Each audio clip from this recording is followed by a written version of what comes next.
folks. Welcome to ComicPop Returns and our flagship show, Off the Rack. I'm Sal. And I'm Tiffany. So today we're going to be talking about the books of the comic book variety that came out the past week, recap them, review them, tell you what we thought about them, and then recommend books that are coming out this week that we think you should buy. Next week, of course, is a very heavy week because this week was a very light week, despite the fact that last week before then we did fewer books than usual. Yeah. Still ended up being a regular length show. Yeah, so next week, who knows how long it's we'll going have to figure out something. We'll have to do something special. We're just going to pare it down and just be like, I'm not going to talk about such and such, or I'll only give you the bullet points, something like that. Like good, bad, indifferent.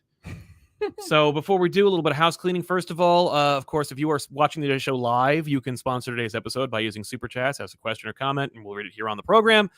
Number two, we want to thank the incredible members of our audience who came to the big Comic Pop Live event at the Kubert School on the 26th of March. I know that on, I think, April 9th, which is that Saturday in April, Joe Kubert's School of Art is doing an open house. So if you want to check them out, you should. It's really cool. Mm-hmm. Plus, like, I don't know if any of you stuck around, if any of you are watching right now, in Dover or hung out in Dover while that happened, but there's lots of fun places you can go and, kill the day. Outside of just going to Joe's. Just destroy the day. That's what I normally do on the weekends. But you can also go to Dewey's Comic City, which is downstairs. It's in the Kubert School. So, yeah, there's a lot going on, a lot happening. And so I'm really excited to get into it. But before we do, I also just wanted to say thank you. For those of you who did come, for those of you who are catching it after the fact, if you did come along, thank you so much for coming. It was incredible seeing so many of you there. We had just about 60 people in attendance at that event, and overwhelming. It was incredible. So overwhelming, I didn't even remember to do or say all the things I know I wanted to do and say at that event. Yeah. We did manage to do a live back issue, which was not recorded. No. So you'll never see it. You'll never see it. It's evaporated. It's like it never happened. It's gone. It's like, I know one member of our audience did film like 2 minutes worth of the show, so there's technical evidence that it occurred. There's evidence that it exists, but other than that, it's gone. It's gone for the winds of time. Yeah. Only that small group of people, who probably would have been the only people to watch it anyway, were there to watch it. So they were good sports. They were incredibly good sports. So that was a book. It was a book and a half. 2 characters from their own respective franchises for the price of one.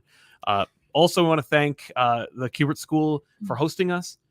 We really, really appreciated Anthony Marquez and the team over at Kubert School for letting us just run wild in their they were very room. Very kind. I mean, like, honestly, they went above and beyond. They set up this really professional looking area. It did for us. Yeah. And then we needed more chairs. They set up all the chairs. They set up all these chairs, and we're like, that's too many chairs. There's not going to be that much. And then they just kept filling in, and we literally, myself and Ben and some of the Kubert staff had to raid classrooms for chairs. Yeah. It was humbling and very kind, and I didn't bring enough cake, but we did have cake. I think everybody had the cake they wanted. But Ben had to do some real cake math. Yes, he did. Math happened. So at some point we will do. I'll post a picture from the event that commemorates everybody being there. Yes. But yeah, so let's get into some comics, shall we? Yeah. I know a lot of people want us to talk about this, including I'm gonna let him jump the line, and I apologize in advance. But our friend Chris from Comic Tropes, thoughts on We Have Demons. I liked it more than I expected. First of all, thank you very much, Chris, for your support and for your patronage. But we also appreciate your question. We Have Demons. Now I got a chance to read this very early because if you are a fan of the show, you know that we had a sponsorship through Comixology for Comixology Unlimited and Scotttober, which was Scott Snyder's big October-themed, coinciding with the New York Comic Con event rollout of his digital books. I went ahead and picked up a copy of We Have Demons, and I'll be honest, a big part of it had to do with this Spot UV logo on the cover. Ooh, I like that you use Spot UV. Thank you. Well, that's thanks to you, I learned a lot. But let me tell you something. Like, it's gorgeous. It looks great on the shelf. Plus, Capullo, I should say, on art on the interiors and the cover. Not technically Spot UV though. No, it's not. It's metallic. It's metallic. Yeah, it's actually. High five anyway. Thanks. You know what it reminds me of? This. You know what this reminds me of? There's a Ghost Rider, Venom Vengeance crossover, and that first cover has the exact same effect. but the Yeah, yeah, whole yeah. cover is red. Right. It's Yes. gorgeous. I love that. Yeah, so as far as my thoughts on We Have Demons, I've read issues 1 through 3. So I can speak to the fact that like it's a concluded event, like it's a whole thing. I think I think if you liked Spawn during Capullo's time on Spawn, you're gonna have some really fun flashbacks because there's a lot of demons in here. You know, a lot of like crazy looking crap, a lot of fun swords and gunplay and fire and Earth, a lot of great uh, things that Capullo's really good at depicting. You know, monsters and elements and elemental forces and human beings. They look really cool, but they're all they look like what you've seen before, which is fine.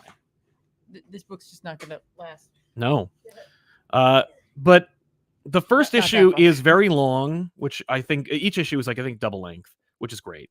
And this issue in particular includes like a bunch of like script notes and. Now, is this also like images like across the board? I think across the board saying like we're not doing second runs. Dark Horse. Dark Horse. Oh. All of the Scott-tober books are Dark Horse. Why did I want to make? Oh, it's because it was Comixology. Because it was Comixology. Not that they have the exact same look at all, but they tend to have a very sleek booth, and that's exactly the way that my head images as well. Yeah, but Dark Horse is really good. Like they're really good publishers when it comes to like the physical collections of their books. Yes. So like I'm kind of excited to see the rollouts of more of these Substack books through Dark Horse because do you think they're going to do like an omnibus of Scott-tober books? If they're smart, they will. If it sells well. Right. I don't know. As far as the story, it's very simple. And the concepts are very current Scott Snyder. And when I say that, I mean like Scott Snyder started out with a lot of like subtlety and subtext and did a very slow boil when it came to a lot of his stories and a lot of his epic yarns. And now he doesn't have to do that. And I think he's leaned heavily into this like new era of himself and his work, where he's like, I unabashedly just want to have fun. If you loved metal, you're gonna really enjoy We Have Demons. Nice. Because it's very much like it's otherworldly. There's some grounding with some fun characters, but those characters aren't taking the material seriously. It's like Big Trouble in Little China meets Spawn. I guess that's the way I can pitch this. Sounds like you'd 100% like this book. I don't. I think it's fine. I don't love it. Okay. I think at times it can be very self-indulgent. Okay. And I think that as far as the Capullo work is concerned, it's very standard to Capullo's strengths. Like it speaks very much to his strengths. Okay. I think that, and it's the same team, by the way. It's Galapian doing the inks. So it looks like Capullo's standard work, which is great. I don't know if this material speaks to me the same way that like I think it speaks to a current, like a new era, a new Scott fan. Okay. But I do appreciate the like effort. I know that sounds really underhanded, but I don't like. I really appreciate the effort that was made, like because you get a lot of book for the price, and it's just not for you. It's not for me. That's okay. It's okay for it to not be for you. You can still talk about its strengths without it having to be something that you love. That's not true. Actually, apparently, according to the comments and live chatting, that's not true at all. But I'm telling you, I will say that is true. It does have a complete story, kind of, but it does have like room for a little more. Okay. And I'm like, you're good. There was a follow-up comment or question from Chris, just saying like, is the cover as cool as Robin 3's with Lenticular? I mean, yeah. Here's the thing, though. That's a great question. And if you haven't already checked out Chris's video about gimmick covers or his video on motorcycle riding superheroes, check those out. But when I was a kid and I picked up Robin 3 Cry of the Huntress and I saw those covers, that like I didn't get the newsstand books. I got that because I was like, whoa, crazy cool covers. No thinking about the future or about investments. I just wanted them. And they were polybagged and I had to have them and they mean nothing. And I will say that like, because back in the day when you bought those things, like you didn't have the internet, or certainly not to the extent you do now. So there wasn't a lot of competition. So I'd reread the books. And I remember pulling the whole thing out and flipping it over and finding another image on the back. And that blew my mind. Because they didn't even tell you. That was like a quest for me. And that was kind of cool. This cover is just like it's just it's very like it's nice, it's classy. I can't interact with it though, even if I don't You want. can kind of look, you can kind of see yourself in it a little bit. Oh, or perhaps we are the demons. Oh, we are. Yeah, no, that's the lesson. Oh, what? Yeah, that's every lesson he was. Oh, okay. But yeah, as far as we have demons, it's worth the price if you dig that kind of thing. Yeah. If you loved metal, you're gonna love We Have Demons. There If you you go. like Spawn, you might like We Have Demons. And if you like those Robin 3 covers, Cry the Huntress covers, go find them because I'm sure they're worth $1. I don't understand you. Yeah, but I'm sorry. but you can find them because I know you found almost all of them in a dollar bin. They not just too long don't ago. work. They do. They no, they don't. They're terrible. They're just terrible. They just don't work. But yeah, We Have Demons. Yeah, I do. Yes, we do. I do recommend it. But if you're me, I don't. We have demons. We Have Demons. How about you? How about Brian Rowlands, the GL and Arrow back issues and Zub interview were both great. Speaking of Lanterns, the tens of Guy Gardner fans were very pissed at Tom King. Now that's interesting. You should say that because I'm only hearing good things about the Human Target.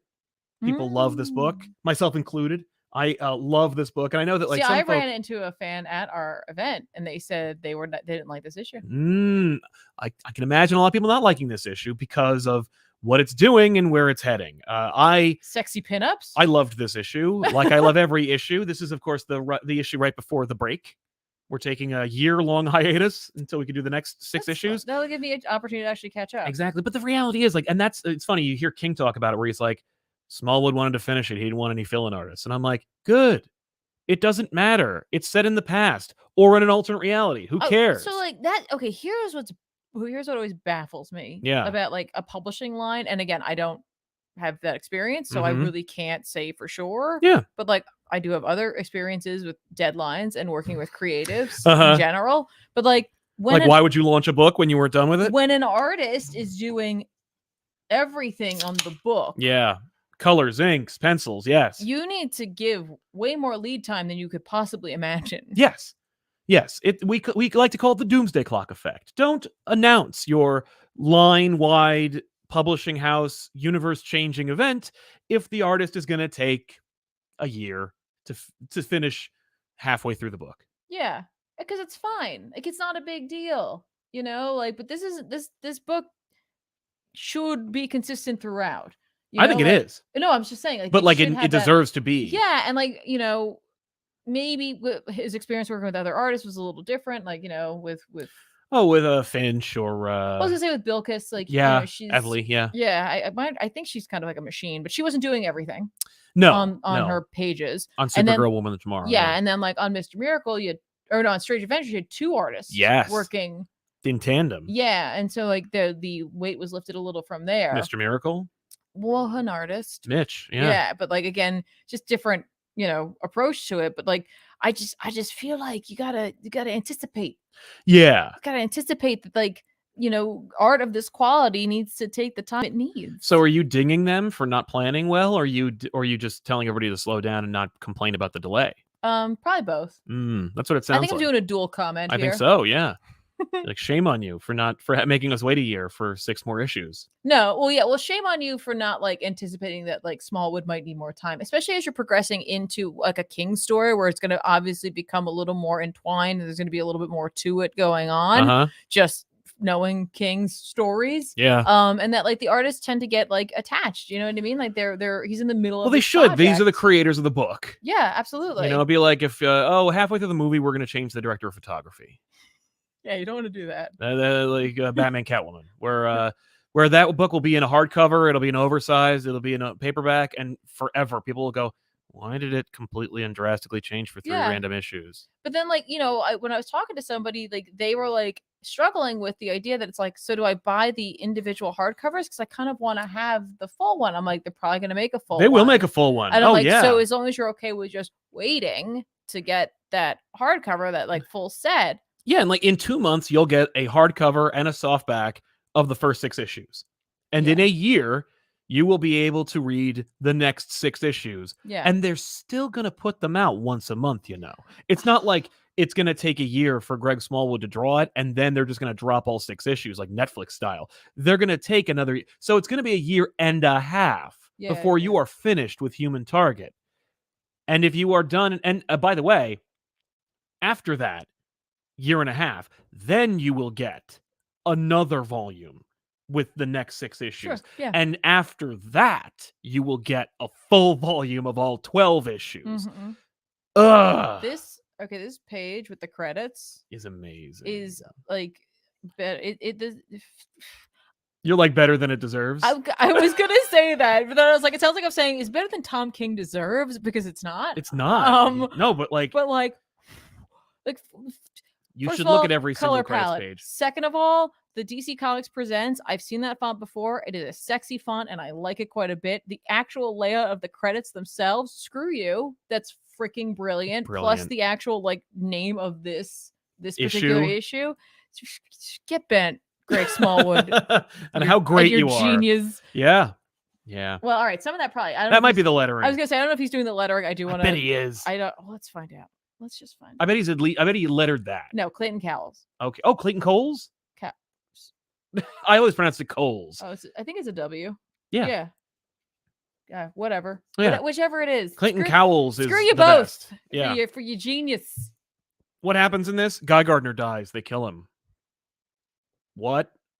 And I'm like, am I upset about that? I'm not a big fan. Both Guy Gardner fans are upset. That's okay. Hey, listen, if you're a fan of a character and they die, you have every right to be upset. Not to scream and yell at people, no, but you do have every right to be upset. Right? And maybe not like slap them at a major publicized event. What? But so this particular book takes place during the Giffen DeMatteis run of Justice League, or after. Shortly after that run, like after they're already put out to pasture as far as the league is concerned. But it's in the past, and we know what happened in the past because like we've been there, or we've read it, or it's on like display.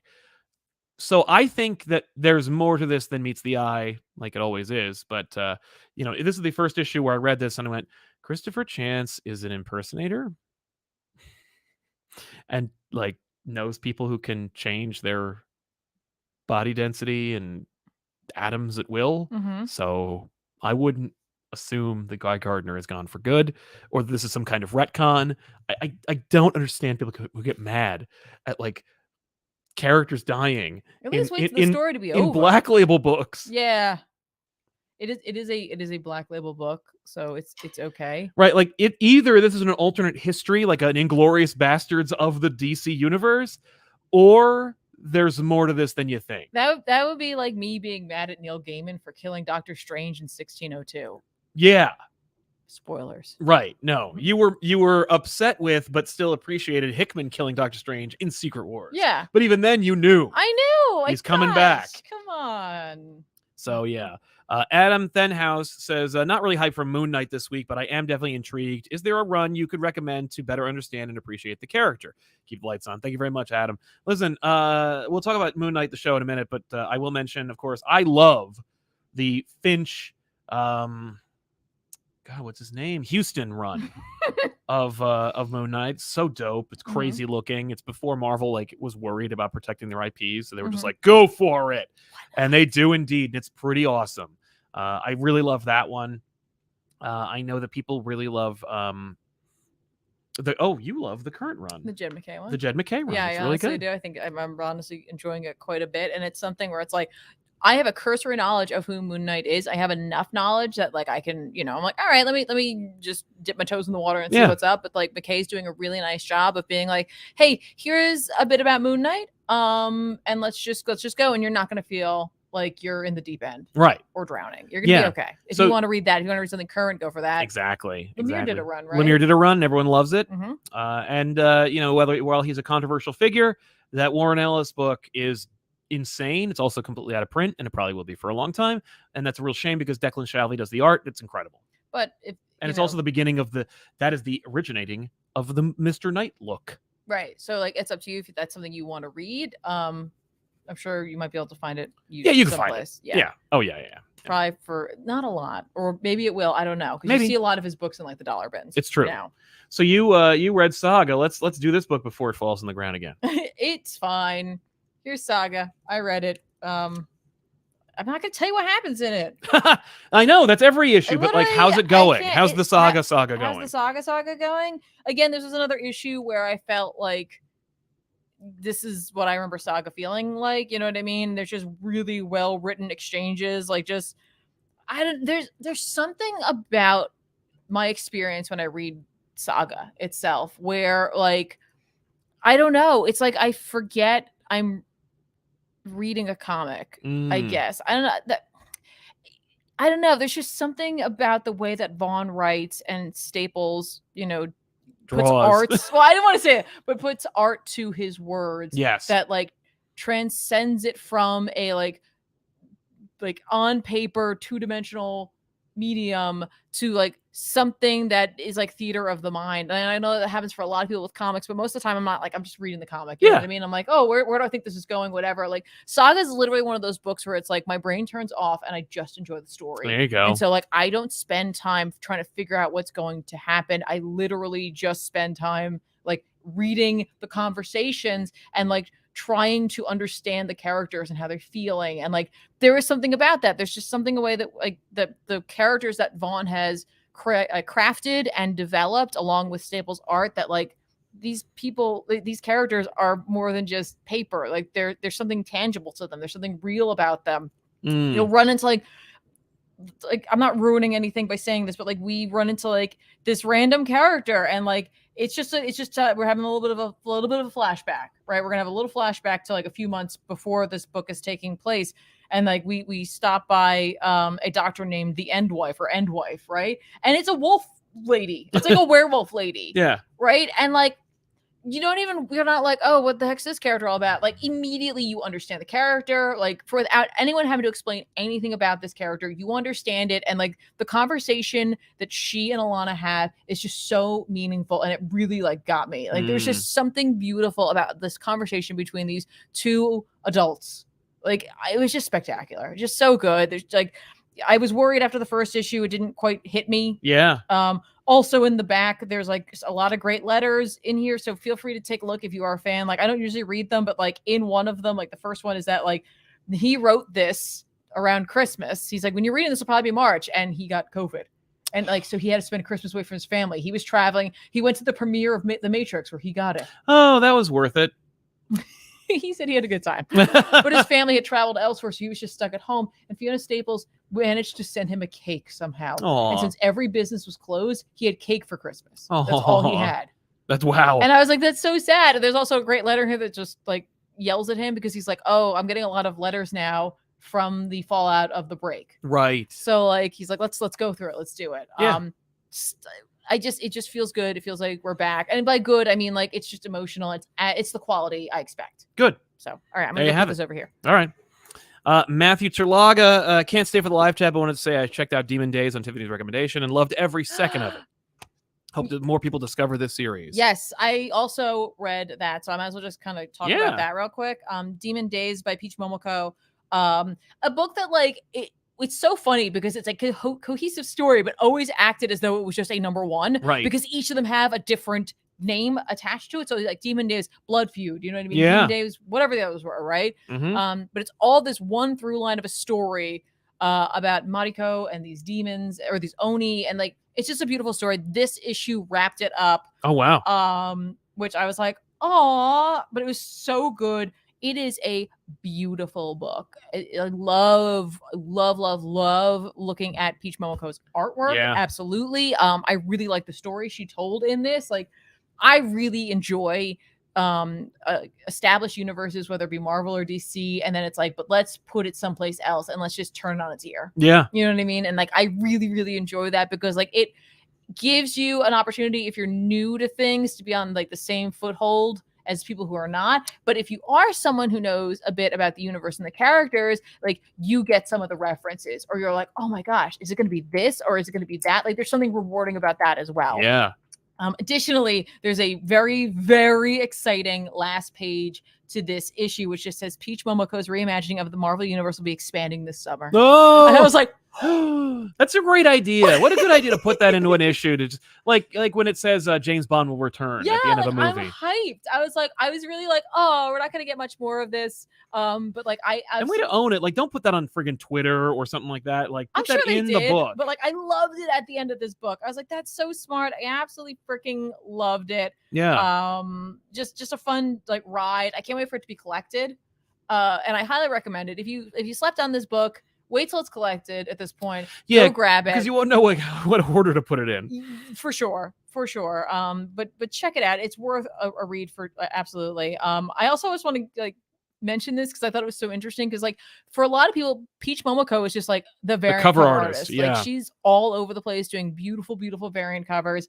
But she got some pretty heavy hitters for this book for her variant covers. Oh, So I wanted to like shout it out because it was like Scotty Young was there, Gurihiru, Mike Del Mundo, nice. and Bill Sienkiewicz. Wow. I was like, that's dope.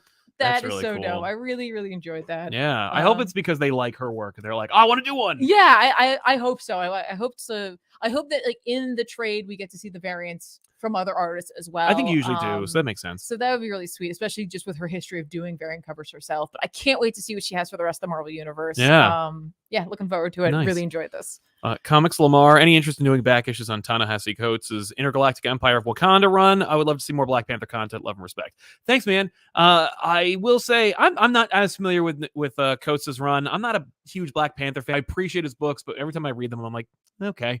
Like, so I can't promise that's going to happen, but I can promise that there will be more Black Panther on the couch, and it won't just be, Black Panther in a Spider-Man book. Like, I promise it'll be Black Panther.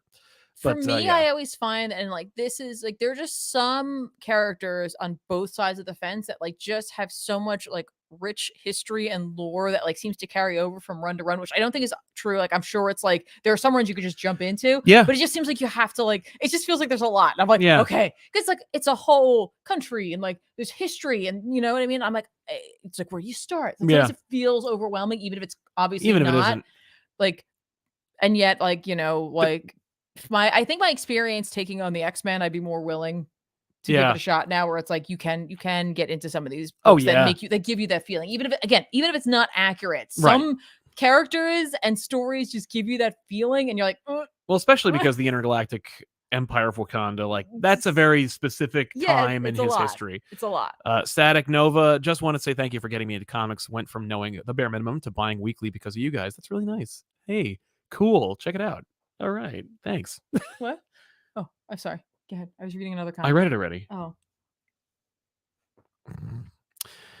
I just want to thank you for getting me into comics. Yay! Went from knowing the bare minimum to buying weekly because of you guys. That's so nice. I know. I'm sorry. Yeah. What are you doing over there? I was looking, someone was like, Doom has a country. I'm like, yeah, but it's like a really one-dimensional, one-note. Yeah, I don't care about Latveria. I'm not invested in what Latveria is up to.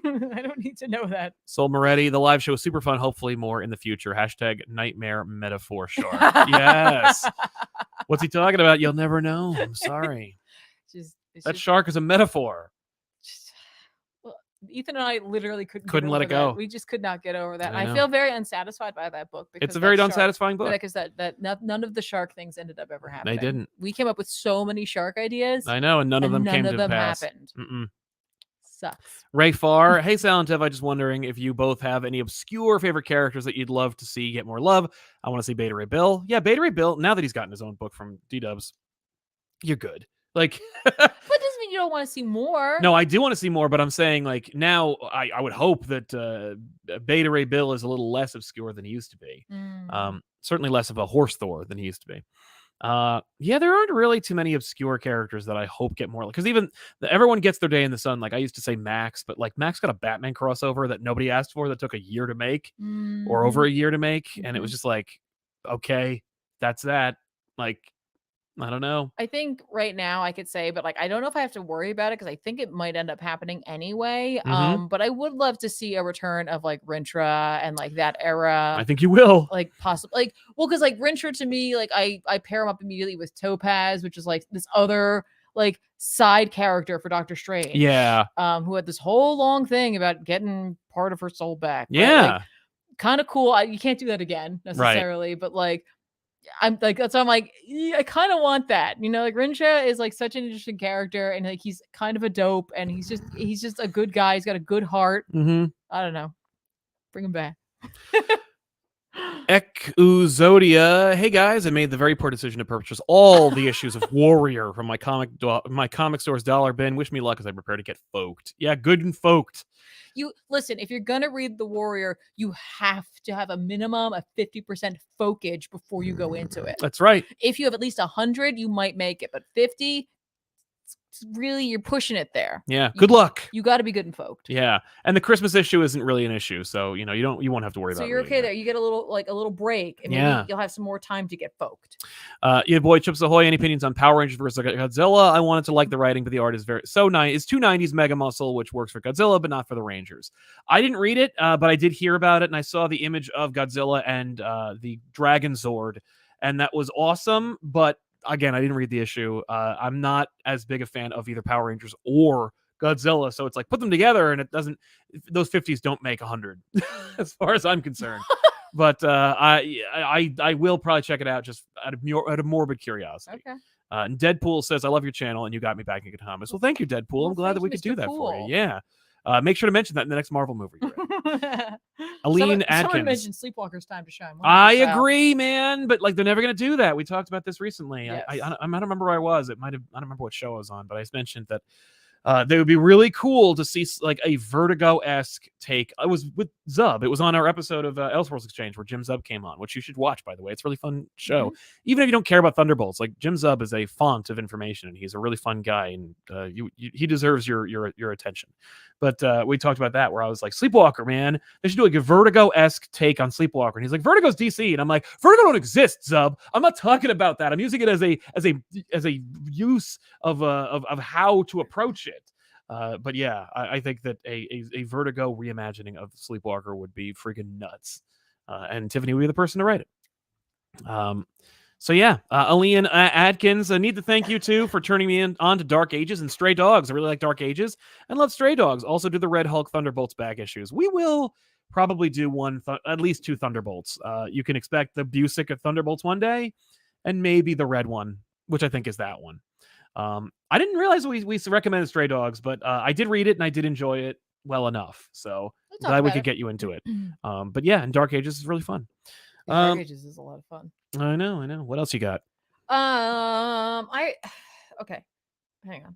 Where's my app? Here it is. I got it. Got the app. I had to use this. I had to use the desktop version of the site on my phone in order to quickly search the comics I wanted to buy, because I don't think they, at least on my app, maybe I didn't update it enough, but like I didn't have the option to sort, so whatever. Let me tell you something. I was looking at new releases today, and what didn't come up? Wolverine, Robin, Harley Quinn, Devil's Reign, X-Men. Which one were you looking at? Were you looking at the It was on dates? Comixology for this week, like this past week. Oh, that sucks. I know. That sucks a lot. Sometimes they do cut things out for some reason. Yeah. I don't know why. I read Shang-Chi. Yay! By Jean Luen Yang with art by Marcus To. I just really like this series a lot. Like Shang-Chi has found his way into my heart, and he ain't leaving anytime soon. I hope he doesn't punch me in it though. Because that would be deadly.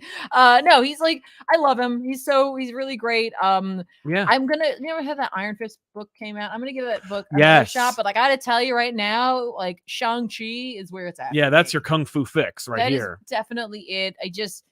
I think it's just Young's writing. I think it really is. I'm nothing against Marcus To's art, but Young's writing, we've switched over to a completely different artist. Very different feel to it. But still good. Yeah, from Ruan to To. Yes. And the writing consistency is just you almost don't even notice. I know it. I know there's an art change, but it's just so consistently good. Yeah.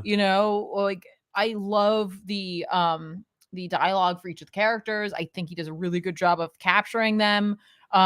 we're getting the band back together. Like all the siblings are here. We finally found, or we went after Deadly Hammer. So we've got her now. Okay. Sister Hammer's there. And yeah, and we're going on a merry little adventure. And Yeah. I'm like really excited to be here. I'm just jazzed that they're letting me come along. Like, I'm Yeah. just like, you guys are really cool. Thanks for letting me be here. Like that's how reading this book makes me feel. That's just really like, cool. I'm just excited to be here. Just ignore me. It's fine. A lot of fun. Like I said, like art wise, very different, but like more action oriented. Yeah. And I think it really like fits for the nature or like where the story is going. Since we are going into Talo, which if you saw the movie, you're at least familiar with it. And I really appreciate the fact that they are leaning on that a little bit. I know sometimes that like bugs people when like the movies feel like they're influencing the comics a little bit, but I think it was smart to like really key in the fact that like more than likely if someone's picking this up, it's because they saw the movie and maybe they have some interest in this. Now, not saying that everyone like that there aren't people out there who are just Shang-Chi fans who just wanted this book and they're excited about it, but I am saying that there's probably a percentage of that audience who's like, cool, I'll give this a shot. And having things that were in the movie appear here because they are part of his history help, because it's like I have knowledge of that. I feel very comfortable. Right. And so like the things that I do have to learn, the things that are new, I'm willing it's to more learn. manageable. Yeah. You know, like I it's just smart, well written, 10 out of 10. Love this book. Wow. I really do. It's like, it's just so much fun. It's a treat. It's a treat. That's great. That's really refreshing. Kasanga Cherry Clark, shout out to ComicPop for cultivating one of the dopest communities on the internet. Saturday was a blast. Sorry if I was a little jittered and sweaty. Just really excited to talk shop. Until next time. Kasanga was one of the incredible members of the audience, which I know we have a few of them in the chat right now, who came to the show and graced us with their presence and lovely and talented personality. Yeah, it was great to have them. Thanks for being here, man, and thank you. No, it was really don't sweat it, ha ha ha. But yeah, thanks, man. Pop Culture Guy 3000. If Tom King were to return to Marvel, what would he do? What should he do? What would he do? I don't know. What wouldn't he do? What wouldn't he do? No. Well, I'll tell you this. I wouldn't ask him to do an event. No. Let him dip his toes in the water. Yeah. I mean, 12-issue miniseries. Yeah, on 12-issue miniseries. I would love that because we don't really get those from Marvel. No. They'd probably be 6. You know, you thought Supergirl was short. Marvel would be like, I don't know about that. 8? It's asking a lot. You know, we're going to cancel it before then. No, you got to give him at least 8 to 10 then. Yeah. I mean, however long Vision was, I think that was 12. But, you know, Vision was great. And I think he has a few favorites, and I think he's talked about them on the show before. So I'm trying to remember if there's any Marvel characters that I know he really enjoys. Sleepwalker would be great. He would never do it. Hey, you know, it'd be a great book for him to do that's at Marvel? Predator. Well, sure, but I have a great idea for at least one issue. I know you do. You know what's funny? I don't think he'd be a good fit for it, but I kind of want to see it. I kind of want to see him. It's not an obscure character at all, but I sort of want to see him do like a mini series on Danny Ketch. Yeah. The forgotten Ghost Rider. He's not the forgotten Ghost Rider. They just keep trying. The marginalized Ghost Rider. I mean, like, how many cans of trash can he be pushed into his lifetime? I think he'd rather do Vengeance. Because no one cares about Vengeance. All right, let's move on to the next. You know what I'd like to see him do? In all honesty? What? A Mary Jane book. Oh, okay. What about Aunt May? No, Ollie Davis. Saturday was a blast. Sal, thanks for making me feel comfortable even when nervous. And Tiffany, my girlfriend, love talking Saga with you. Thanks for everything. Hope to be there at the next event. We hope to see you there, man. Thank you. Look, she's only 3 issues behind. Trust me, when she's ready, she's gonna go for those issues. She's gonna hopefully enjoy herself. Yeah. Like I said, just don't judge it by the first one. No. At least the second. Micah Rappaport, can't stay long. Wanted to help out. Cheers. Thanks, Micah. Colin Shepard, I had to buy Green Lantern, Green Arrow, Hard Traveling Heroes after the back issues episode about it. It's a hilarious episode. Keep up the good work. Thanks, Colin. I'm glad you did. That's dope. Love to hear. That's what I want to have happen, man. So I'm glad it worked out. Absolutely. Alcidra, oh God, The Warrior. Why would you want to read that? I also watched Linkar's review of the Christmas episode, and just know also a lot of alcohol. Yes. Yeah. That book is ridiculous. If you want to know more about it, you should check out our Good, Bad, and Ugly episode in which the Warrior appears. We talk a lot about it at length, you might say, but it's a lot of fun. And if you really want to have a blast with the Warrior, Google Proto Clown's expose on the Warrior, because that's where we found out about it. It's from Proto Clown, from a website that I'm sure is still up, called imockery.com. can just use your time machine and go find that. Kingsport, Cal. There's a meme of Batman slapping Robin beside the pic of Will slapping Chris Rock. That was Yes. not a good move on Smith's part. Last night was crazy. It was. It was. We didn't see it because, of course, the Oscars are garbage. And I watched like 2 seconds of it and was like, fuck these rich assholes all jerking each other off. Like, it was just the red carpet. And I was like, I used to have a lot of reverence for film. I still do, kind of, but like I used to like love film and I used to watch every Oscars and I didn't miss one for a long time. And then I think it was around the time when Shakespeare in Love won, and I was like, this sucks. Like, what a lousy movie in comparison. And but the more I see these people, these elite people, like all just glad handing each other, like it's an award ceremony for themselves. And they're also self-important, and they go up there and they're like, oh, ladies and gentlemen, you're welcome. I'm here. And then like one multimillionaire slapped another multimillionaire. And I'm like, oh, gee. I do like that, like, I do like the idea of actors being honored for their portrayals of things. Yeah. It's just, it is a spectacle. Yeah.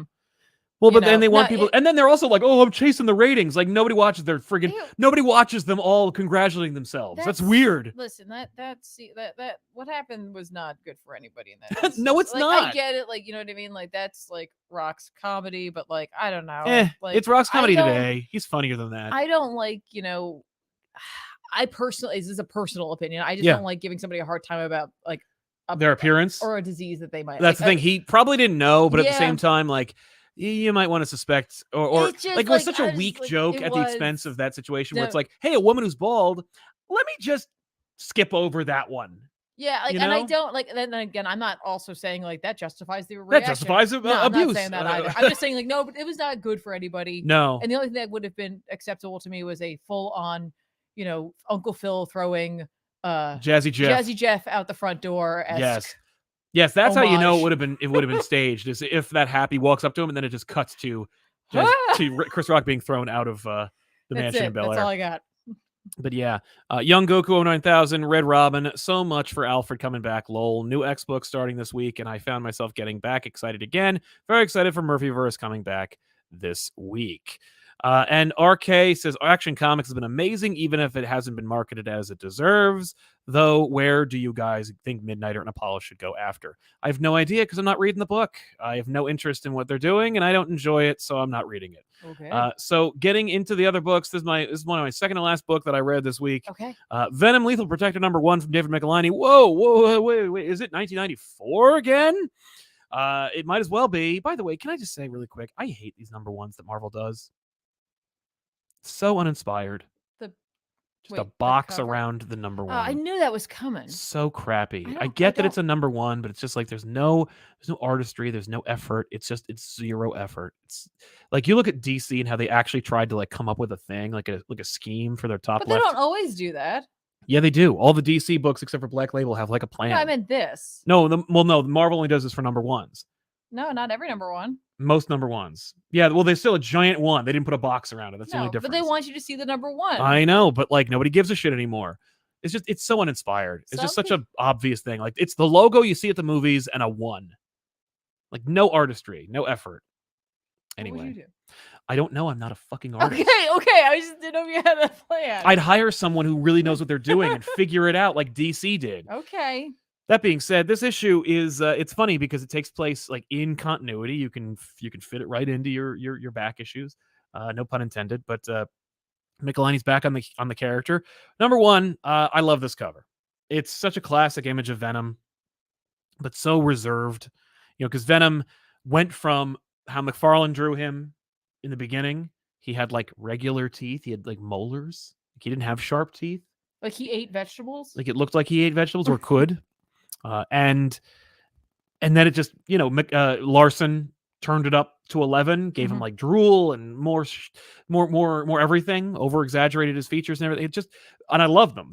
All the interpretations of Venom are pretty much amazing. But see this, it shows you we're going back. We're trying something different. Right. But with a modern sensibility. The art on this issue is done by Ivan Fiorelli. And it is modern, but it has that feel. It's like when Jerry Conway did Carnage, and you're like, whoa, that's like really modern for Jerry Conway, the dude who wrote the issue where Gwen Stacy died. Like, that's amazing that you have that versatility. Michelinie, likewise, it doesn't feel really old. Like, it doesn't feel like a relic. There's some Marvel books in particular where an older writer will come back on, and you're like, those days are over, man. Yeah. And maybe it's because it's Venom, but it felt fun. It felt like going home, and it was very much a Venom book. Like, it felt like a Venom miniseries, but during the time when I actually gave a damn about Venom.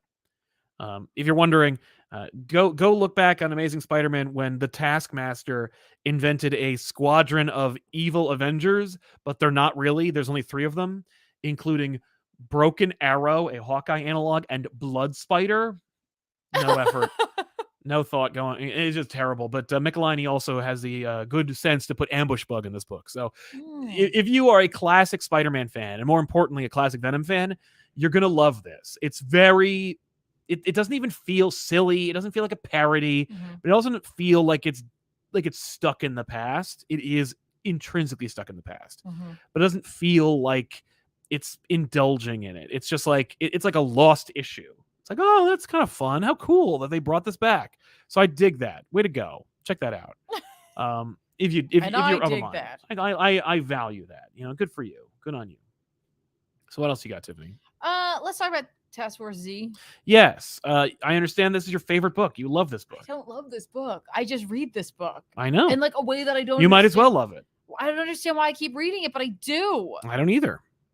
I'm like compelled. I'm like compelled to read it. And then part of me is like, does any of this even matter with what's coming for the DC universe? See, now look at that top left-hand corner.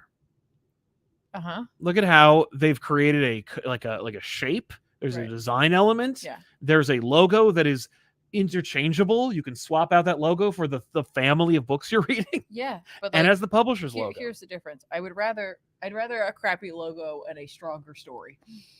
Then this book is not delivering on that. Well, listen, for me, that's neither here nor there. Okay, that's fair. This book is it's fluff. This book is total fluff, and if that's what you're looking for, well, it says the Bat and the Furious on it. It does. It wants you to think Fast and the Furious with Batman in it. That's fine. Okay, so like at the end of it's gonna be dumb. I think it's just I don't get the reference. I clearly don't get the reference, and that's okay. I'm okay with not getting the reference. But like next, Out of Bloom. Yeah. What are we making? What? Oh, sorry, it's not Ambush Bug. I was like, I didn't think it could be. No, Ambush Bug is the green one from DC. Yeah. A Humbug. Sorry, it's Humbug. So I was literally thinking of 2 dorks in ill-fitting, loose-fitting superhero costumes that have bug in their name. Totally fair. My bad. That's fine. Anyway. But yeah, so Task Force Z number 6, written by Matt Rosenberg with art by Jack Herbert. This just continues this book for some reason. Like, and that's really just all that it is. It's like, okay, there's just another issue has to come out. There's like a big fight that happens at the beginning of this, and I assume the big fight happens because otherwise everyone's just talking in this book. But like, presumably, like the big fight could have just happened in between the 2 issues, and then we would have just kept the story going. But I don't know if we're just trying to use up page real estate. Yeah, that's what we're doing. I don't know.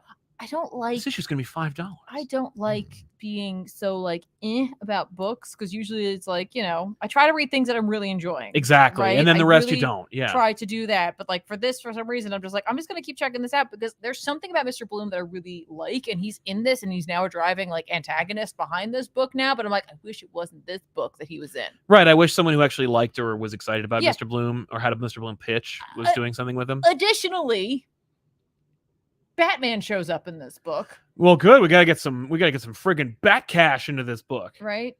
This is his Batmobile. Oh, okay. He's driving this Batmobile. Okay. And then like he and Jason Todd have a big yelling match in the street. Which I'm like, how does he hear you? Maybe he's tapping into his Bluetooth. No. They're out. Oh, they get out of the car. Out of the car, right? And like they're just talking about how it's just like, you know, like. He's like, you know, I'm never going to be like, I think he says I'm never going to be Dick. And like, I'll never measure up to Dick. And like, you know, you raised me. You're like a father to me. And I'm like, you're in public. Not only that, you've had this conversation like 1,000 times.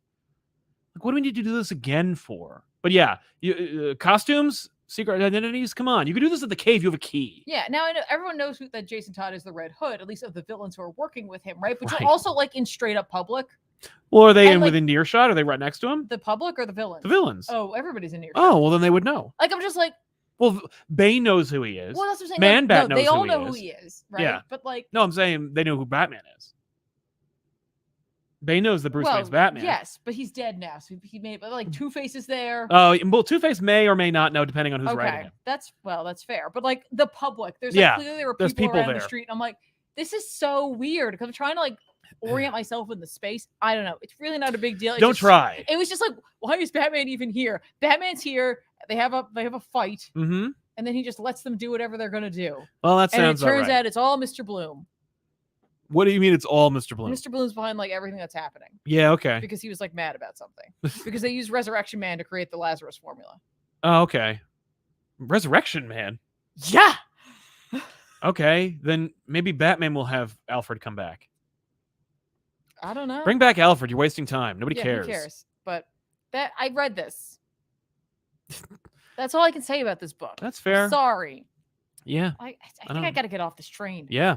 Al Sidra, you guys are one of the most chill and enthusiastic comic YouTube channels out there. I'm sick of all the negative channels. I really feel bad that you just. This is I know, the comment we're reading after this. No.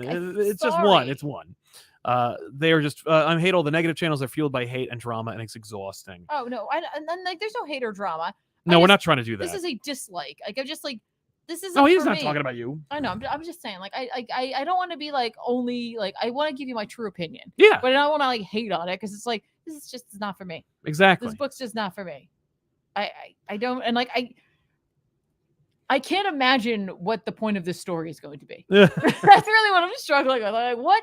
I think we're there already. I think that we know what the point of the story is. What are we doing with this story? What is the character development for someone? Are we going to be developing Jason Todd? Probably. Or Mr. Bloom? I don't know. Or change the relationship dynamic between Batman and Jason Todd? What? I doubt it. Anyway, let's keep going. Eric Santi, are Hellfire Galas the new baseball for X-Men? I know some don't like it, but I kind of love it since the Met Gala meets Pride Parade and are just fun. I think that's it. I think so too. I think that's it. Yeah. It might be that. And honestly, like, you know, the baseball thing, I know that we haven't had baseball since Krakoa, and you'd think there'd be like a major league baseball team at this point, like from Krakoa or some kind of international league of mutants. Or something like I would have expected. If you can get what's that book that got canceled like immediately that nobody liked? Fallen Angels. No, the other one. X Corporation. Oh, X Corp. X Corp. If you could have an X Corp book, you can have an X Ball book where it's just that book went right the hell away. Yeah, that one disappeared almost as fast as the mutants. That was a weird misstep on their part. Well, it was a bad read. They were like, the audience loves it. Here you go. Oh, oops. Yeah. Gone. No trade. But yeah, I feel like it's a smart move to make a X Ball book. But I feel like that's a big like no. That was like one of the big things from Hickman was like, we're not back to normal. If you do baseball, it means this is normal, and we're not. And now if you see baseball, I guarantee you that'll be like Hickman's not coming back ever again. Yeah. Wait, do you want to talk about this or do you want to talk about my last book? You got to talk about your last book. I'm just I'm just pulling them up, making sure we got everything. Okay. Well, I didn't know which one you wanted to do first. No, yours. Mine's X Deaths. Yeah, X Deaths. It sounds great. It's because it's the end, right? This is it. This is X Deaths of Wolverine number 5. We made it, folks. We did it. Why is this one huge? They all were small. I don't know, man. Whatever. Maybe because we're zoomed in. No, I'm not zoomed in. Oh, doesn't matter. I'm not trying. It's written by Ben Percy with art by Federico Vincentini. Cool. Looks great. Finishes the story. Is that your review?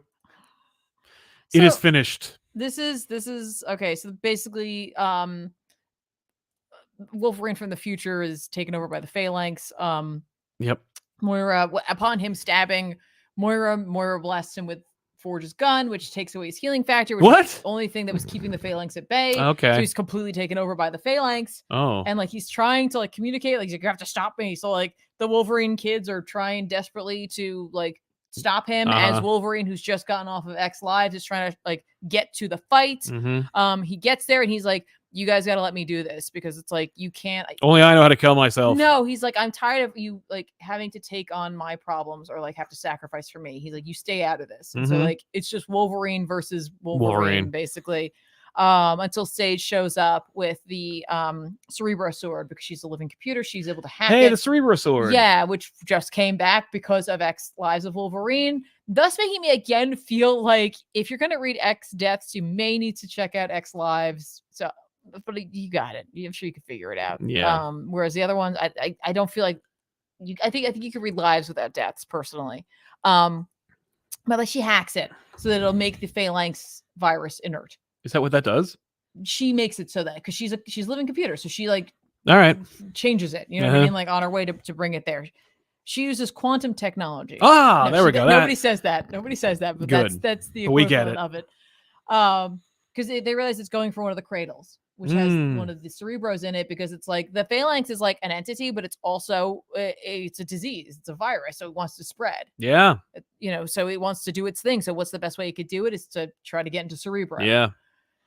So they do end up stopping him, and like it's like I question this one a little bit, like what's going to happen with this, because it's like they make the skeleton inert essentially, so it's just this adamantium skeleton, which I was like, you might want to hang on to that for the number of times that like Wolverine has to come back. Right, you might we want to could use that adamantium.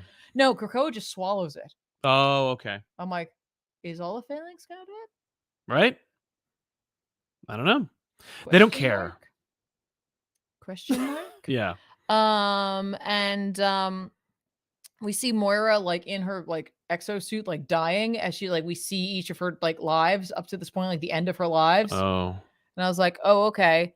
And then like at the end, Xavier and Wolverine and Jean are at like the bar, the Green Lagoon. Oh. And they're all celebrating and they're like, what do we drink to? And he's like, and Wolverine's like, killing your enemies. And they all they drink, and the other like Wolverine kids show up, and they all have a good time. And we cut to Moira's grave, which is who knows where. Right. And we didn't really talk about it. And she bursts out of the grave, and she's like a robot. And I was like, I think we're in trouble. Yeah. Oh, also we talk about how like important that Sabretooth book is. Oh, good. Yeah, we need like, to make sure. Because it's written by the guy who's they're writing this. Yeah. trying to set up that like there are other things to deal with. Like they're just there are other ways to kick the can down the road. There's other concerns. There's other villains out there that we should worry about. Yeah. We need to. Yeah. Because we all really wanted to focus on this era of the X-Men. We weren't ready for this to be over, but we're also kicking the can down the road so we can make sure it's not over. Yeah. Cool. Like it was. I don't know. So she's not Moira. Like one day, like Hickman will be like, no. I sincerely hope that that's what it is. Like really, that's pretty lame. Oh, there you go. And she's an Omega Sentinel. I think she's buried in like the graveyard outside of the hospital that they built. Oh, for her. Who's they? Remember they did that in Marauders? The X-Men? Yeah, they did that in Madripoor, I think. I think it's Madripoor. I could be wrong about that. Maybe not. It could also be in Scotland. Listen, it doesn't matter because they didn't bother to tell us. Yeah. But I don't know. She equates herself to a swan who, like, when the swans are older, apparently that's when they can sing their song. That's why it's a swan song, and they don't. And they're the sweetest song they ever sing is right before they die, and she's getting ready for her swan song. No, that's okay. She's a robot. Yeah, I'm not interested. So I was just kind of like, cool. This book is why I didn't read Patch. Yeah, because I was like, I need a little break. I needed a little X break. And apparently I really will because of the number of X titles that are coming out next week. There was literally a moment which I was like, holy crap, are they going to be this daring at the beginning of this book? You know how I was talking about with Saga where I don't try to think about what's coming? Yeah.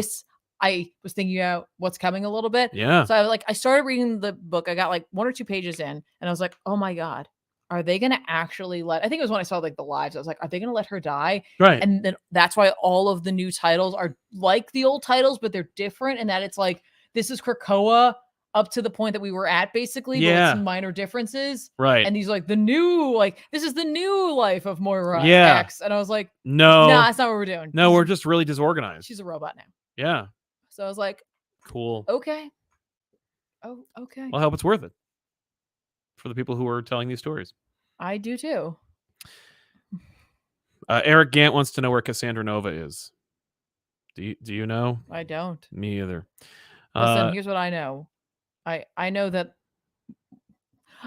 this is not what I was expecting from this, but I don't know what I was expecting. So I can't even like be disappointed by that. You know what I mean? Because Yeah. I don't know what I thought we were going to get out of the 10 deaths of Wolverine. Not that. I thought it was gonna be a Wolverine book, not a secret No, backdoor Moira book. That was Secret Lives. Secret Lives on it. But yeah, but they're both about Wolverine. Yeah. Yeah. Al Sidra, I know. I mean, we all know Alfred's coming back, and death DC means nothing. So it's more like just come back already. Sorry for the last message wasn't directed at you. Yeah, we know. You were talking about something else. So don't worry about that. Kingsport Cal, a coworker saw No Way Home and came up to me at work to ask me what the F happened. I explained it on our lunch break. I'm sure this happens to you too. Not really. Not as much as it used to. But but it used to happen a lot. I've had that. Yeah. I definitely have had that. Yeah. I had like they haven't even seen. Sometimes I've seen the movie. What the hell happened? I'm like, okay, it's this, and this. Mm-hmm. Or I've had people who are like, I'm not going to see the movie, but like, wait, what is this character? Like, I had a coworker with like when Joker came out, they're like, is this the Joker from? And I was like, okay, hang on, wait. So No. I had to break that down for them, like the idea of what a multiverse was, because they didn't understand it at all. Yeah. No. No, but Hollywood doesn't care about that. Yeah, they don't. But yeah, so let's talk about The Rogues from Josh let's do Williamson. that. This is Josh Williamson's first Black Label book, and yeah, it's oversized and it's a big, pretty because it's big. It's pretty big. Pretty big from Josh Williamson with art by Leo Max, who's a name I'm not familiar with at all, but they did a nice job. So this is basically just like the swan song of Captain Cold. It's a Captain Cold book about Captain Cold getting the band back together. It's obviously in another reality. It's an alternate future for Captain Cold. The idea being that Captain Cold lives a miserable, long existence. He's an old man. He gets a job at a factory. They fire him. Well, no, they promote him. He has a moment where he hears them talk shit about him, so he immediately gets back into the mode of being Captain Cold, and then gets the band back together. Brings together the Dastardly Rogues, and then commits a crime that he had the idea for in the beginning of this book, which is rob Gorilla City. Yeah, because like he overhears a conversation from Sam the Gorilla talking about how Gorilla City Grodd has a bunch of money. He has a bunch of gold. They're never going to use it. It's all about power for him. And so he's like, well, so Gorilla City's been sitting on gold like their whole lives. They have all this gold and they're not going to do anything with it. They don't care about it. So we'll just take it. And it's like, why don't you just work with them? Like, why don't you call Grodd and be like, hey, man, give me some of your gold and I'll give you my freeze technology. You know, but Snart isn't exactly the smartest. Nah, it's not. Cold themed supervillain in the DC universe. But yeah, so the whole issue is him getting the band back together and then committing their last act of recruitment, which is to get Mirror Master broken out of a like minimum security facility that he himself has checked himself into. Well, he's in a rehab facility. Yeah, like he needs some help. Yeah, and they're going to take him away from that help. Right, and that's great because that's what this book is. This book is about Snart being a piece of shit and him influencing everybody around him who is admittedly doing better. Like he's the only one who can't handle his life. There's a moment where he hears his boss and his like supervisor talking behind his back, and I wonder if it even happened. Like, I wonder if the conversation even happened. Exactly. Or if it's just Captain Cold looking for an excuse to be a piece of shit. Right. Or if he needs help. So that in and of itself is like the depth and subtext that I would want from a Black Label book. It is not overly violent, overly grotesque, overly self-indulgent. It just uses the format and plays with its strengths. It's like, here's what I want to do, and I don't want to be bound. Like, this could have been in continuity, or no, it couldn't have been in continuity in the future, but like it could have been anything. It could have been all ages, or at the very least like a mature readers, but not like this. And but like he gets to play with the big format, and they get to play with the big format, and they get to do something. And I don't know how long this is, but it's like, I think it'll be worth it. Yeah, it was fun. It was a quick read though. Very quick. Because usually with Black Label books, like there's just something about it. They feel like they're a little longer. Yes. Like it's just like it's able to take its time. But like this was fast. I was like, oh, okay, we're done. Not like in a bad way. Yeah. But no. It was just well paced. Well paced. Yeah, that's a good. And this cover is pretty awesome too.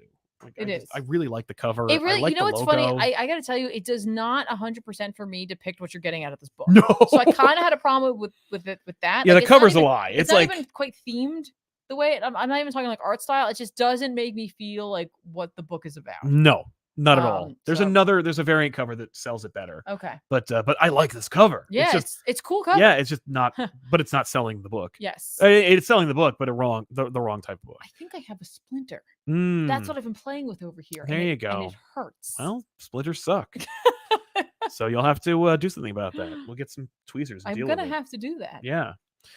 Joshua Link, Cassandra Nova is going to be in the new Marauder series by Orlando. That's right. Steve Orlando remembered that she existed and decided instead of playing with all the other rogues that we have on Krakoa and the things that have been set up and left on the sidelines, let's put his own mark on.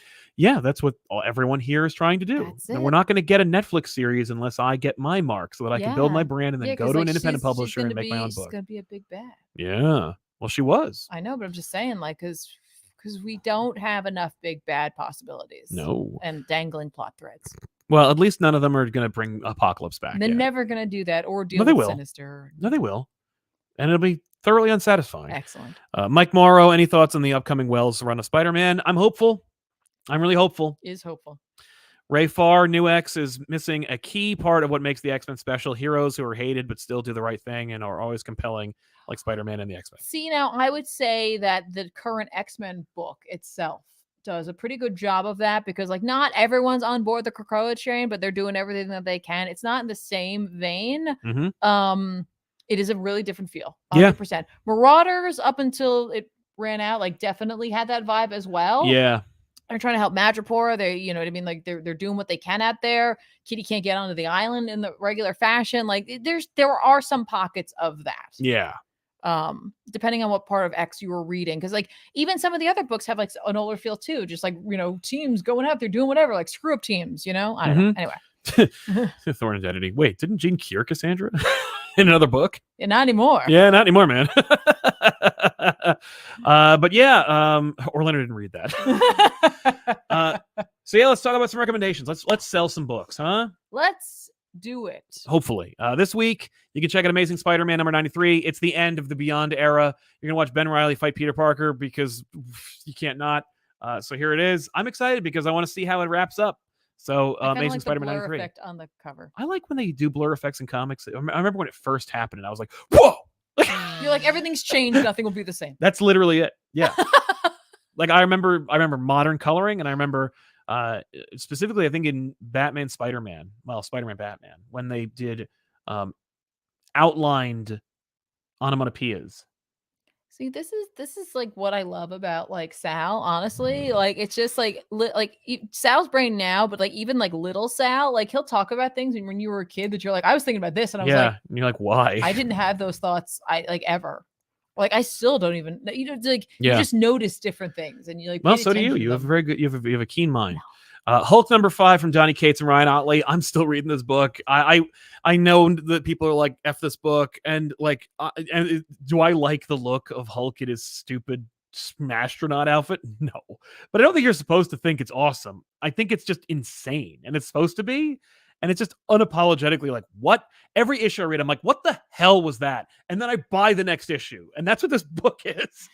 Every issue, I'm like, yeah, what the crap was that? And then I buy it again. So I guess I recommend this book. I don't know. Dark Ages number 6 is coming out. I think this is the end of Dark Ages, forgivably. Yeah. The covers get busier and busier. And it's just like, it's just time to stop. And thankfully, it is over. I do like this book. Mm-hmm. But like, and I think maybe it'll read. I don't know if it'll read better in trade. I'm worried that it'll be like, you get to issue 4 and go like, yeah, like it just stops. Do you think this will be like one of those books where it's like people forget it happened? Yeah, big time. Because like I feel like that about like Amazing Fantasy, which I'm like, you know what? I enjoyed that. But Yeah, I but no one remembers that until book. just now. I was like, I read that recently. Yeah, and I kind of enjoyed that. Right? Yeah, man. I love that first cover. Those covers are gorgeous. Yeah. Everyone's going to forget about Dark Ages. No. That's unfortunate. Speaking of which, DC vs. Vampires number 6 is coming out. James Tynion IV and Matt Rosenberg with art by Rex Locus and Simone DeMeo and Danielle DeNucolo and Otto Schmidt. Yeah. That's his cover artist. Yeah, thankfully. But like, I love Otto Schmidt's art, and I'll miss them on this book. Are you sure it's not Schmidt? Just Schmidt? The cover just credits Schmidt. That's true. Maybe it's just Schmidt. Maybe. Yeah, I don't. Well, it wasn't last time. But yeah, I love this book. I think it's really fun. DC versus vampires. It's ridiculous and weird and crazy, and it's probably meant to be read all at one time, but I'm enjoying it. Really like that cover. It's great. All the covers are great for this whole book. It's really fun. Yeah. So yeah, Batman Beyond the White Knight. Batman Beyond the White Knight is coming out from Sean Gordon Murphy. This is it. Sequel to Curse of the White Knight. Yep. Set in the future. He teased it on here on this channel. That's right, he did. But it's coming, and I'm hyped. Dave Stewart also. You know, his take on that. Did Bruce Wayne and Harley get together? I hope so. We'll see. I know nothing about it. Okay. Shadow War Alpha #1 comes out from Williamson and Bogdanovic. Hey. Yeah. I skipped a lot of I skipped the last 3 Batman events. So I'm going to try this out. All right. Because maybe my fan theory will be revealed in this book. Which is that Damian is actually Deathstroke's kid and not Bruce Wayne's. What? That's been my theory forever. It's been that Deathstroke is actually the father of Damian. Wow. And we had pitched the idea that Jason Todd was his father. But I actually I think there's a case could be made for Deathstroke actually being Damian's father. Silver Surfer Rebirth is coming out from Ron Mars and Ron Lim. The Rons are coming back. Number 3 from Silver Surfer Requiem. I forgot this book was coming out. You said Requiem. Oh, did I? Oops. That's a great book. And I don't know about this one, but I'm reading it. Silver Surfer Rebirth #3. I'm going to go back and check out the first 2 because it's just classic Silver Surfer. If you love Silver Surfer from the 90s, this is the book. Yeah. No, that's not anything. All right, Tiffany, take it away. Immortal X-Men #1 is coming out. Listen, I'm still going to be on the X train for a while until they convince me not really like this cover. It's an homage. Oh, it's Kieran Gillen. It's Kieran Gillen. With art by Lucas Wernick. Yeah, I like Kieran Gillen, so I'm going to read this. This is just, yeah. Yep. Yeah, it's going to. Yeah, if you get Gillen or Spurrier on a book, Tiffany will read it. Ghost Rider #2 is coming out, written by Ben Percy with art by Corey Smith. Did you read you read Ghost Rider 1, right? I have it.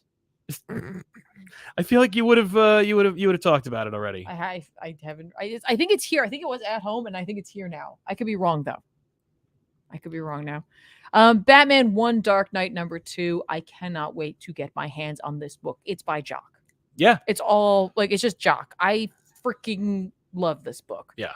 I want to give a shout out to my Swamp Thing fam out there. Swamp Thing #11. New season 2 begins here. It says so. It's a place to get on the train here. I'm gonna pick this up. Oh, this is that friggin' Marvel Unlimited book that's long. How are they gonna print that? I don't know. I'm looking forward to it though. It's 60 pages. It's Marvel Unlimited Latitude #1. Yeah, Latitude, because you got to read it this way. Yeah, it should be printed this way so you can flip it up. Listen, it's written by Jonathan Hickman with art by Declan Shalvey. Yeah. Step by Bloody Step #2. I know this book is not for everybody. It is not. I totally understand that. I just really, really like it. But you are one of those people. Really, really like it. Written by Cy Spurrier with art by Matt Lopez and Mateo Bagara. Matthias. Matthias. Yeah, because there's a Mateo. I think there's a Mateo Bagara. Mattia Bagara. No, that's him. I thought that was. No, that's him. Oh. No, literally right now, Cy Spurrier is working with both artists who worked on Hellblazer. That's right. Yeah. That's right. But yeah, this book is a book that has no words in it. It's still the story is written by Cy Spurrier. There's no words there. There's no words. It's all up to your ability to interpret art and their ability to deliver it to you. Yeah. It is. And I really like that as an exercise. It also forces you to slow down when you're reading your books. That's right. Because it's you really got to look at these panels. I forget too. And I tell myself when I'm reading, I'm like, wait, stop, go back. Slow down. Yeah. But I really, really enjoy this. Something That's Killing the Children #21, a series that I thought was done. Oh, or at least on hiatus. Yeah, but it's a brand new story arc. Yep. We're back. I like that Tynan is credited for Nice House on the Lake and the Department of Truth, and in this breakdown, and Werther Del Edra, who's the original team of this, is credited for Razor Blades. Yeah, which is the Tynan magazine, right? Which I like about. Yeah. So there you go, guys. There you Those go. are your recommendations for this week. So Yeah. check those By the out. way, if you ever hear me say something like I didn't get a chance to read it, but I have it, it's typically because it's not like I didn't have interest. No, I brought it here to the studio. And It's she has to either make her been way pulled over here. away and I don't know where it is anymore, or I had to read all of War of the Gods. Yeah. And sometimes that happens. That happens too. So, Yeah. you know, trust me. It's not that I don't think it would be a fun book. All No. right. It's just, I only have so many hours. Yeah. Harishi Venkatesh, you guys read White Knight Harley Quinn. It's good. Yes, it is good. I dig it. And Cully Frederick, thoughts on Last Deathstroke, Ink Reveal, and Last Joker. I didn't read it. I don't read either of those books. I just lost interest, and I'd rather not be under duress when I review and read a book, unless it's like spider related. Then I'm like, this is driving me crazy. But no, I'll look into it. Yeah. You know. But otherwise, we want to thank you so much for hanging out with us. Before you go, check out Tiffany on twitch.tv/ComicPop. Follow us here for more. Make sure to like and subscribe so you don't miss any updates. And of course, go over to youtube.com/ComicPop. We're trying something out. We're trying out shorts again over on the main channel. You should be getting notifications for shorts on your mobile, but not on your desktop. So hopefully it's not too overwhelming and inconvenient. We're trying something out. We're trying to build the brand. I gotta tell you, it seems to be working. So I don't want to I wouldn't do it if it wasn't something I thought you'd enjoy, and also something that wouldn't help grow. So that's where we are. By the way, Noah Koo says, I finally convinced my girlfriend to watch back issues on a road trip. Rooftop. I don't know why I thought that. On a road trip, she asked, where is Saga Volume 4? Well, welcome to the noble ranks of people who have been asking for Saga Volume 4. That was a question you were out of the room for. Was it really? Mm-hmm. What'd you say? I said that, we had looked at the views on that, and honestly, we knew that the series was going to be coming back, but we were also watching the number tick up on the channel itself, on our subscribers, and so we wanted to hit that goal, not knowing that we would be able to achieve it thanks to help in part by all of you and also Mr. Sunday. Yep. But we wanted to make sure we were doing consistently books, or we try to do books that we thought would have a broad appeal. Yes. And not that we don't have pride in books like Saga. It's just that we know they're not for everyone. And so we wanted to make sure the algorithm didn't screw us over by a lower viewed episode. And then the next 2 episodes may not be pushed out so much. Exactly. So we decided not to do that. Additionally, Volume 4, I like it, but I don't like it because it's a little too real. I think it just deals with some things that are very real, and there's just some character moments in there that I think are completely written appropriately and well. It's just I'm like, whew. Yeah, that's tough to recount or share. Well, it's not even like that. Sometimes it's just I don't want to relive it right now. No, exactly. So Yeah. I'm not saying it's never going to happen. Right. But the episode of Volume 3, I think that came out 5 years ago. The views on that one are just as good as last week's Green Lantern episode. So, we'll see. It'll take another 5 years for it to actually make up the loss that we take on making the episode come out, which is the reason why we've been delaying it so long. Yeah. We don't want to be those people who don't do episodes because of that. But we also don't want to die. We don't want the channel to be tanked for no reason. We could do a whole bunch of random stuff or a bunch of really cool stuff that a fraction of the audience would enjoy. But then, you wouldn't get to watch any of it as a result, So that's the tightrope we walk. But hopefully there are opportunities now that we've crossed 100K. We'll see what happens. We'll see if the algorithm favors us a little bit better as a result of being a legitimate channel. Let's see what happens after War of the Gods. Although I did say, yes, we'll see what happens after. We'll see what happens after War of the Gods. That's the one I'm like. Yeah, watch War of the Gods. It's the biggest Wonder Woman story no one ever read. We'll see you guys next time with another episode of Off the Rack. I'm Sal. I'm Tiffany. So long. Keep reading. Bye.